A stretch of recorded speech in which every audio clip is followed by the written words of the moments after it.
ओम नमः सिद्धेभ्यः। ओम नमः सिद्धेभ्यः। ओम नमः सिद्धेभ्यः।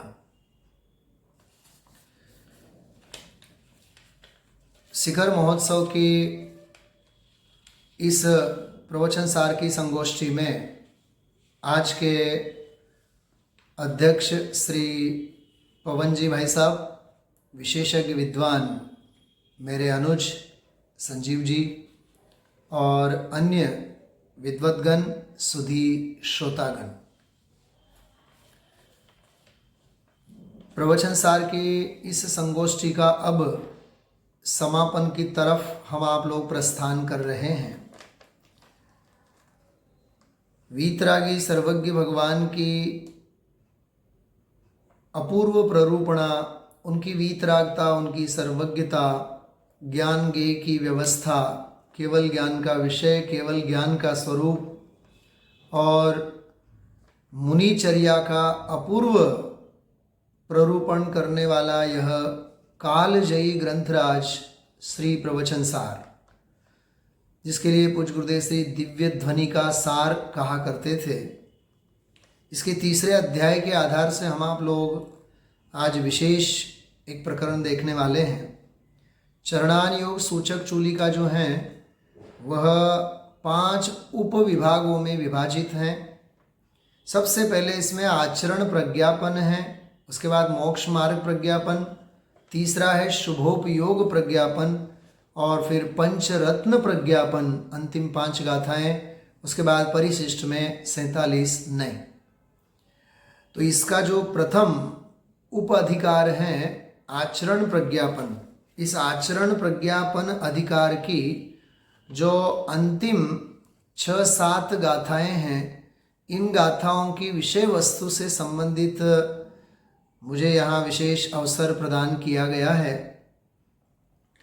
इन 7 गाथाओं में मुख्यतया 2-3 बिंदु विचारणीय हैं। सबसे पहले तो इसमें अपवाद और उत्सर्ग मार्ग की जो मीमांसा इस अधिकार के अंतर्गत सविशेष की गई है, तो उसमें जो अपवाद मार्ग हैं, उस अपवाद मार्ग में अनिषिद्ध उपकरण कौन कौन से होते हैं और हो सकते हैं।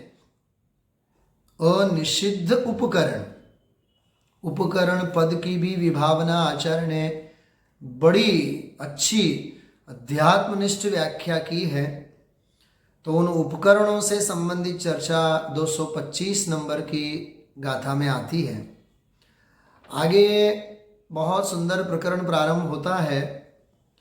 मुनिराज जो हैं, मुनिचर्या है, श्रवणचर्या में उनका युक्ताहार और विहार वाला प्रकरण, और वह जो युक्ताहार विहार वाला जो प्रकरण है वह बहुत सुंदर 2-3 गाथाओं में उसका खुलासा इसमें किया हुआ है। उसकी भी हम आप लोग संक्षेप में देखेंगे।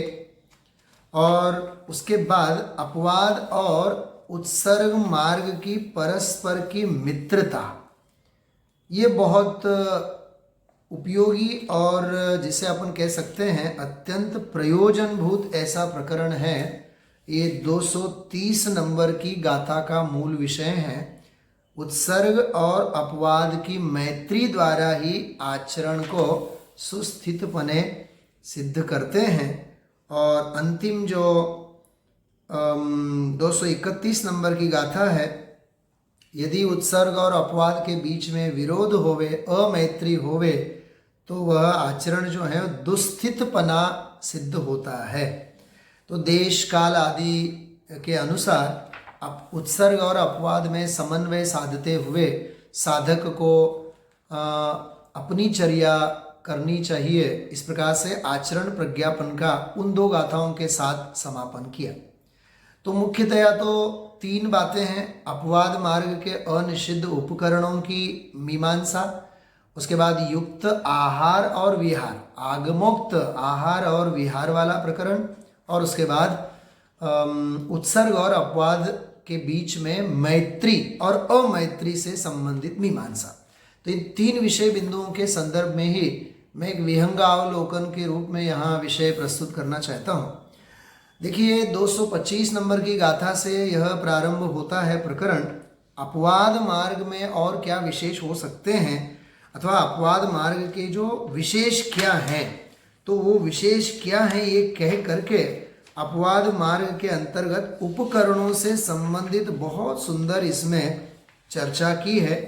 तो हालांकि यह विषय पिछली कुछ कई गाथाओं से चला आ रहा है, और खास करके जो 224 नंबर की गाथा है उसकी उत्थानिका में आचार्य ने लिखा था, अथ उत्सर्ग एव वस्तु धर्मो, शुद्धोपयोग रूप जो मुनि धर्म है, निर्मल रत्नत्रय रूप, निर्विकल्प रत्नत्रय रूप, शुद्धोपयोग रूप जिसे भावलिंग कहा जाता है, वही उत्सर्ग मार्ग ही राजमार्ग है। तो उत्सर्ग एव वस्तु धर्मो, सच में वस्तु धर्म तो वही है, न पुनः अपवाद इति उपदिशति। अपवाद मार्ग है ही नहीं, सच में वस्तु धर्म तो उत्सर्ग मार्ग है, वही श्रेष्ठ है, इस रूप से निरूपण करके आए हैं। तो वस्तु धर्म होने से परम निर्ग्रंथपना ही अवलंबन के योग्य हैं, ये विषय वहाँ सिद्ध करके आए हैं। फिर भी अपवाद के कौन कौन से विशेष हो सकते हैं जो आगम मान्य हैं, उनकी यहाँ विशेष चर्चा की है 225 नंबर की गाथा में। मैं पढ़ता हूँ मूल गाथा, फिर आगे बढ़ते हैं। वयर्णम जिणमग्गे लिंगम जहजादरूवमिधि भणिदम गुरुवयणम पिय विणवो सुत्तज्जैणम निदिट्टम। बहुत सुंदर बात है। उवयर्णम जिणमग्गे लिंगम, जिन मार्ग में ये उपकरण माने जाते हैं कौन कौन से, यथा जात रूप लिंग, अर्थात जन्म जात जो नग्न काया की स्थिति है, वो यथा जात दशा, वह जिन मार्ग में उपकरण कहा गया है। इतना ही नहीं, गुरु वचनम, गुरु के वचन, और सूत्रों का अध्ययन, शास्त्रों का अध्ययन, और विनय, ये सारे भी उपकरण यहाँ माने जाते हैं।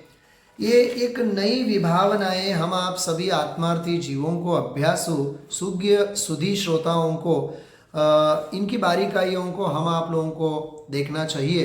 अमृतचंद्राचार्य देव ने बहुत गंभीर इसमें व्याख्याएं उसकी की है। उससे पहले आचार्य देव ने एक बात लिखी है इसमें बहुत मार्मिक, कि यो ही नाम अप्रतिषिद्धो अस्मिन् उपधिर अपवादः, कि जो अनिषिद्ध उपधि है, उपधि का सीधा सीधा अर्थ परिग्रह है, वह अपवाद है। वह सभी वास्तव में ऐसा है, कैसा है कि सह खलु निखिलो अपि, वह सब कुछ श्रामण्य पर्याय सहकारी कारणत्वेन उपकारकत्वात् उपकरणभूतः, कि जो श्रामण्य पर्याय है, श्रामण्य पर्याय के सहकारी कारण के रूप में उपकार करने वाले होने से वे उपकरण कहलाते हैं। तो कौन कौन से उपकरण कहलाते हैं, तो सबसे पहले कहा यथा जात रूप। तो इसमें एक बात लिखी है, सभी आहार्य से रहित, मतलब अपनी इच्छा से, क्योंकि जिसमें कषाय की प्रचुरता होती है, तो आहार्य जो है वो बाहर से लाया जाने वाला कृत्रिम और औपाधिक जितने जो भी अन्य जो श्रृंगार आदि साज सज्जा आदि हैं, इस रूप से नहीं है। उन आहार्य से रहित जो सहज रूप से अपेक्षित यथाजात रूप जो लिंग है, वह काय पुद्गल देह जो है वह भी अपवाद का एक उपकरण माना जाता है। तो काय पुद्गल देह की बात कही, काया की बात कही। उसके बाद श्रवण किया जाता है ऐसे तत्काल बोधक गुरु द्वारा कहे जाने पर। देखिए यहाँ तत्काल बोधक कहा, क्योंकि गुरु साक्षात हैं, तो साक्षात वाणी का निमित्त मिले, तो वह तत्काल बोधक ऐसे जो गुरु के जो वचन हैं, वो जो आत्म द्योतक है, आत्म तत्व द्योतक है, स्वरूप का ही निरूपण करने वाले हैं, ऐसे सिद्ध उपदेश रूप वचन पुद्गल, मतलब गुरु देशना, गुरु का उपदेश जो है तत्काल बोधक, वह वचन पुद्गल। और अब नित्य बोधक जिनवाणी के बारे में कह रहे हैं, जिनका अध्ययन किया जाता है, ऐसे नित्य बोधक अनादि निधन शुद्धात्म तत्व को प्रकाशित करने में समर्थ श्रुत ज्ञान के साधनभूत शब्दात्मक सूत्र पुद्गल। देखिए अब काय पुद्गल शरीर को कहा, गुरु के उपदेश को जो तत्काल बोधक है उन्हें वचन पुद्गल कहा। और अब कहते हैं जो जिनवानी रखी जाती है साथ में, जिनवानी का अध्ययन अध्यापन किया जाता है, यह शब्दात्मक सूत्र पुद्गल, ये भी अपवाद मार्ग का ही एक उपकरण है। और चौथा कहते हैं कि आत्म तत्व को व्यक्त करने वाली दार्शनिक पर्यायें उन रूप से परिणत पुरुष के प्रति विनीतता का अभिप्राय, जो विनम्रता के परिणाम है, वैयावृत्ति के परिणाम है, भक्ति के परिणाम है, वे सब चित्त पुद्गल, उनको कहा चित्त पुद्गल। इस प्रकार से यहाँ चित्र पुद्गल लिखा, चित्त पुद्गल कहते हैं। तो इस प्रकार से काय पुद्गल, वचन पुद्गल और सूत्र पुद्गल और चित्त पुद्गल, इस रूप से अपवाद मार्ग के ये चारों को उपकरण के रूप में, साधन के रूप में वहाँ कहा गया और माना गया। ये चाहे भगवती आराधना अपन उठा करके पढ़ें, चाहे मूलाचार उठा करके पढ़ें, चाहे जयसेनाचार्य की टीका देखें, अमृतचंद्राचार्य देव की टीका देखें, इन सारे, अथवा पंडित आशाधर जी साहब का जो अनगार धर्मामृत है उनमें भी अपन देखें तो इनकी सारी मुख्य गौणता से सारी मीमांसाएं आती हैं। तो अपवाद मार्ग में उनका निषेध नहीं है, उनकी यहाँ बात की है। इसका अर्थ हुआ इसके अलावा अन्य जितने जो भी हैं वे सारे के सारे स्थूल परिग्रह के अंतर्गत आएंगे, वे नियम से ही त्याज्य हैं। इतनी बात यहाँ पूरी की। मैं आगे बढ़ता हूँ। अब ये जो अनिषिद्ध शरीर मात्र उपधि, उसके पालन की विधि का क्या उपदेश है। जैसे भक्ति की भाषा में अपन कहते हैं पंच इंद्रिय का विस्तार नहीं जिसमें, वह देह ही परिग्रह है। देखिए यही वाली बात है। वो काय पुद्गल जो है, 5 इंद्रियों का विस्तार जिनमें नहीं है, जैसे नियम सार का अधिकार का अंतिम, हर अधिकार के अंतिम का जो वाक्य है, पंचेंद्रिय विसर्वर्जित गात्र मात्र परिग्रह, जो वाली बात है वो वाली बात यहाँ समझने जैसी है। तो किस रूप से वे उन देह के साथ भी अनिषिद्ध जो शरीर है, उस शरीर मात्र उपधि, उसके पालन की विधि का उपदेश। अब देह है तो देहाश्रित भी कैसा उनका बाह्य आचरण होता है, उससे संबंधित ये अपवाद मार्ग से संबंधित ही चर्चा है 226 नंबर की गाथा में। तो इसमें युक्ताहार और युक्त विहार, आगमोक्त आहार और आगमोक्त विहार, इन दोनों की बात इसमें विशेष की है। मूल गाथा तो नहीं पढ़ता हूं मैं, सीधा अर्थ पढ़ता हूं। श्रवण कषाय रहित वर्तता हुआ इस लोक में निरपेक्ष और परलोक में अप्रतिबद्ध होने से युक्त आहार विहारी होता है। बहुत मार्मिक बात है। इस लोक से भी निरपेक्ष है, यह लोक की मनुष्य व्यवहार की कोई उसे कामना नहीं, और भविष्य में स्वर्गादि का वैभव मिले इस प्रकार के कोई निदान नाम के शल्य भी नहीं है। ऐसा निशल्य वर्तता हुआ, इस भव से भी निष्पृह और पर भव से भी निष्पृह होते हुए अकिंचन्य मार्ग को अपनाता हुआ साधक किस प्रकार से चर्या करता है, बहुत सुंदर। इसीलिए तो कहा जाता है चलते फिरते सिद्ध भगवान। देखिए इसकी टीका में बहुत सुंदर बात लिखी है कि कषाय रहित होने से वर्तमान काल में मनुष्यत्व के होते हुए भी, मनुष्य पर्याय है, असमान जाति मनुष्य पर्याय, मनुष्यत्व के होते हुए भी समस्त मनुष्य व्यवहार से बहिर्भूत होने के कारण, वाह, अरे कृपालु देव श्रीमद जी ने तो एक जगह एक बात लिखी, लोक संज्ञाए लोकाग्रे जवातु नथी।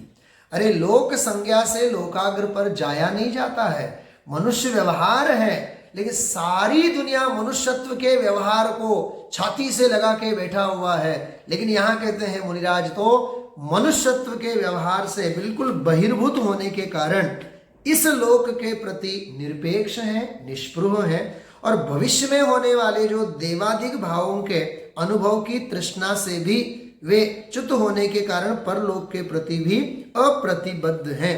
और आगे तो बहुत सुंदर एक उदाहरण दिया है इसमें, जैसे दीपक में घटपटादि पदार्थों को, बाह्य पदार्थों को देखने के लिए दीपक में तेल डाला जाता है। बस इस प्रकार आत्म तत्व की, शुद्धात्म तत्व की उपलब्धि के लिए केवल और केवल शरीर को खिलाया पिलाया जाता है।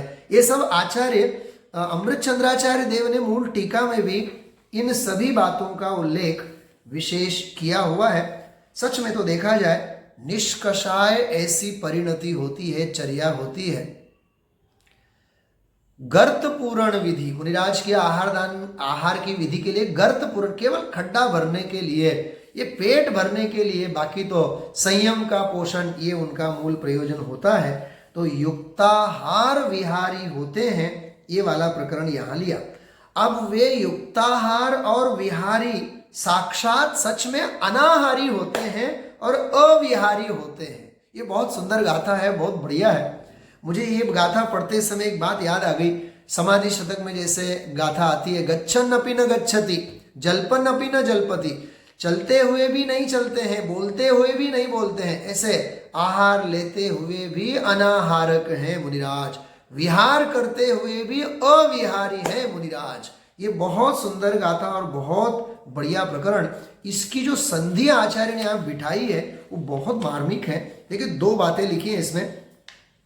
स्वयं अंशन स्वभाव वाला होने से, अपने आत्मा को अंशन स्वभाव वाला जानने से, आत्म स्वभाव को अंशन स्वभाव वाला जानने से, एक तो ये, और दूसरा ऐषणा दोष शून्य भिक्षा वाले होने से, आहार संबंधी कोई भी दोष लगने नहीं देते हैं, ऐसी सहज उनकी ऐषणा समिति का पालन होता है। इसलिए पुद्गल आहार से भी शून्य, आत्मा को जानता हुआ समस्त अशन तृष्णा से रहित। बहुत लंबा प्रकरण है। कुल मिलाकर के निष्कषाय और अपरिग्रही ऐसा उनका जीवन होता है। इसका थोड़ा सा सारांश अंत में लिखा हुआ है, मैं पढ़ता हूँ। इस प्रकार युक्ताहारी अर्थात साक्षात अनाहारी ही है, क्योंकि स्वयं अविहार स्वभाव वाला होने से और समिति शुद्ध विहार वाला होने से युक्त विहारी, और उसी प्रकार उससे पहले युक्त आहारी इसमें सिद्ध किया गया। तो सच में जैसे अपन कहते हैं, चाह नहीं है राज की, चाह नहीं है रमणी की, चाह नहीं है रमणी की, चाह हृदय में एक यही है, शिव रमणी को वरने की, शिव रमणी को वरने की। ऐसे ऐसे जो अपन पंक्तियां गाते हैं, बोलते हैं, उन पंक्तियों को इस प्रसंग में हमें जरूर याद करना चाहिए। इस प्रसंग में मैं एक बात खास याद दिलाना चाहूँगा। आप पूज्य गुरुदेव श्री के जो बहुत सुंदर अंश हैं, धन्य मुनि दशा के अंतर्गत कथाएं हैं, अथवा मुनिराज के यदा कदा जो व्याख्यानों में मुनि भगवंतों के बारे में जो विशेष उद्गार आते हैं, उन उद्गारों का हम आप लोगों को प्रायः स्वाध्याय, अभ्यास, चिंतन जरूर करना चाहिए। उससे हम आप लोगों को और बल मिलता है। ये जो 228 नंबर की गाथा है, उस गाथा से संबंधित ये जो 227 नंबर की और 28 नंबर की जो मैंने गाथा अभी 27 नंबर की जो गाथा पढ़ी, इसमें युक्ताहार और विहार से संबंधित बात आई। ये 228 नंबर की गाथा जो है, ये भी उसी से संबंधित है, परिकर्म से रहित, देहाश्रित, देह की क्रियाओं से संबंधित रहित ऐसा स्वभाव भाव, और उसी प्रकार से अपनी शक्ति को छुपाए बिना वे तप के साथ शरीर को युक्त जोड़ा करते हैं। आप लोगों ने यदि अपूर्व अवसर की रचना का जो आनंद लिया हो, उसमें जो एक पंक्ति आती है बहुत बढ़िया, संयम ना हेतु थी योग प्रवर्तना, स्वरूप लक्ष्य जिन आज्ञाधीन जो, ते पण क्षण क्षण घटती जाती स्थिति मां, अंते थाए निज स्वरूप मालीन जो, अपूर्व अवसर क्या रे आवसे।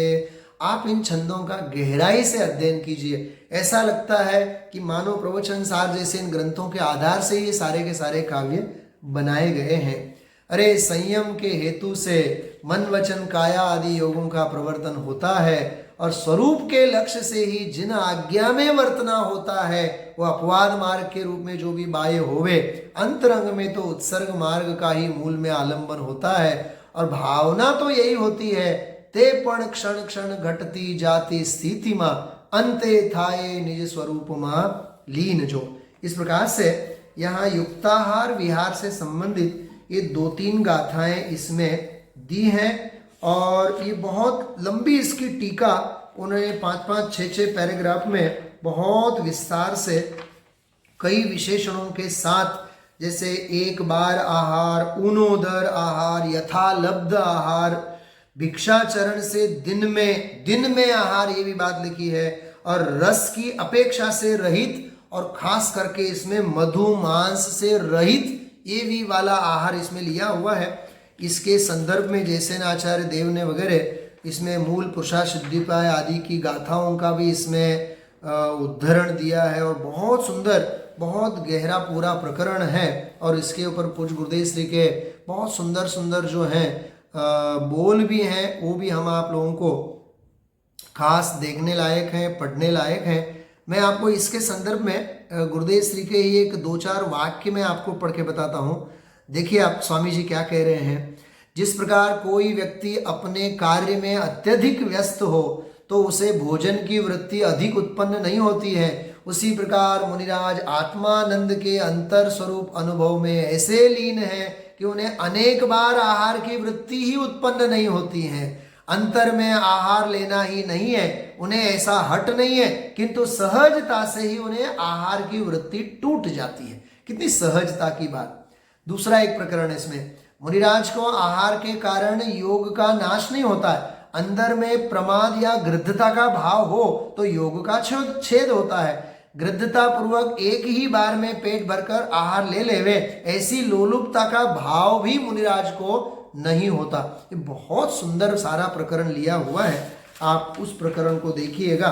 और अंत की जो 2 गाथाएं 230 और 231, 2 ही मिनट में मैं इसकी बात पूरी करता हूं। बहन श्री के वचनामृत में एक बोल आता है, अपवाद और उत्सर्ग और अपवाद के बीच में मित्रता होती है, और ज्ञानी को ऐसी हट नहीं होती है, जिद नहीं होती है कि मैं उत्सर्ग मार्ग में ही रहूं अथवा मैं अपवाद मार्ग में ही रहूं। गुरुदेव श्री कहते हैं आहार आदि के विकल्प होवे तो अपवाद की स्थिति है, लेकिन साधक को ऐसा नहीं होता है मुझे तो उत्सर्ग में ही जाना था और मुझे तो शुद्धोपयोग में लीन रहना था। अरे उत्सर्ग भी सहज है तो अपवाद भी सहज है। इस प्रकार से उत्सर्ग और अपवाद की मित्रता से संबंधित यहाँ बहुत सुंदर गहरी चर्चा की है कि वृद्ध बाल है, वृद्ध है, शांत है, ग्लान है, इनकी अपेक्षा से मूल का छेद न हो, शुद्धोपयोग का भी छेद न हो, और सामान्य पर्याय का निमित्त भूत जो देह है उसका भी छेद न हो। इस संदर्भ में उत्सर्ग सापेक्ष अपवाद, अपवाद सापेक्ष उत्सर्ग जो है, इनकी परस्पर मित्रता होनी चाहिए। उत्सर्ग निरपेक्ष अपवाद भी कोई काम का नहीं और अपवाद निरपेक्ष उत्सर्ग भी कोई काम का नहीं है। इन 2 गाथाओं में देश काल आदि की मर्यादा को देखते हुए किस रूप से मुनिचर्या का पालन होना चाहिए, तो ये बहुत सुंदर प्रकरण। और इस प्रकरण के अंत में जाकर के जहां ये आचरण प्रज्ञापन का प्रकरण आचार्य देव अब समाप्त, अंतिम गाथा जो है 231 नंबर की गाथा, इस गाथा में जो ये कहा गया है, यदि उत्सर्ग और अपवाद की जो मित्रता न होवे तो आचरण का दुस्थितपना सिद्ध होगा। उसमें लिखा हुआ है मूल में, वह अल्पलेपी है। इसका बहुत बढ़िया बैलेंस सिद्ध करते हुए उत्सर्ग निरपेक्ष अपवाद श्रेयस्कर नहीं है और निरपेक्ष अपवाद उत्सर्ग भी श्रेयस्कर नहीं है। ये सारा प्रकरण इसमें लेकर के अंत में एक बहुत सुंदर शाद्वाद सर्वथा अनुगम्य है, वह अनुसरण करने योग्य है। देखिए आप उत्सर्ग और अपवाद में भी शाद्वाद वाली बात इसमें कही है और अनेकांत में वस्तु स्वरूप का अनुसरण करने की बहुत सुंदर प्रेरणा दी है। भावार्थ में पढ़ता हूँ 231 नंबर की जो अंतिम गाथा है, इस आचरण प्रज्ञापन की अंतिम गाथा।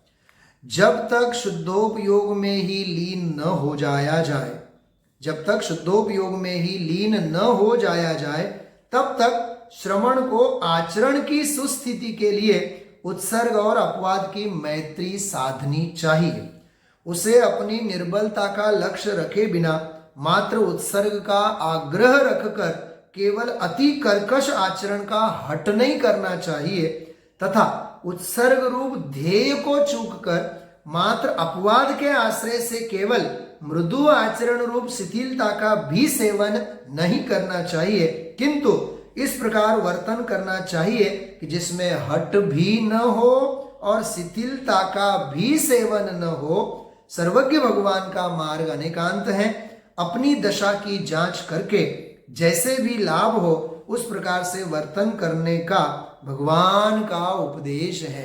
पंडित टोडरमल जी साहब की भाषा में कहें, शुद्धोपयोग रूप मुनि धर्म है, लेकिन बाह्य में जो क्रिया जैसी बनती है वैसी बनती है, किसी क्रिया को वे खींच तान करके नहीं करते हैं। ऐसा यह बैलेंस का मार्ग है और उत्सर्ग और अपवाद की मित्रता का यह मार्ग यहाँ स्पष्ट किया है। इस प्रकार अपवाद मार्ग के उपकरणों से संबंधित, मुनिचर्या में जो युक्त आहार और युक्त विहार से संबंधित चर्चा और अपवाद और उत्सर्ग मार्ग की मित्रता से संबंधित यह प्रकरण यहाँ मैंने संक्षेप में समाप्त किया है।